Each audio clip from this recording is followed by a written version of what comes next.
Kamusta super parents? Ibahagi ko lang sa inyo ang experience ko last time. Last Friday, pumunta nga pala ako sa dati kong OB. Na very nostalgic yung naranasan ko kasi dito pinanganak yung firstborn ko at second baby ko.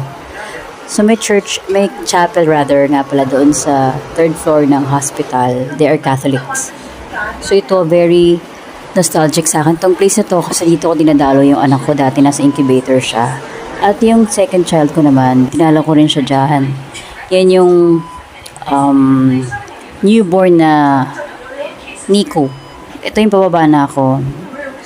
So, lahat ng mga memories nag-gather sa akin nung pumunta ako dyan kasi malapit to sa bahay ng parents ko eh. Siyempre, wala na sila. So, malungkot lang. Balikan. At the same time, masaya rin. Ito nga pala yung ubi ko. And I'm happy to be with her again dahil I'll be having an operation.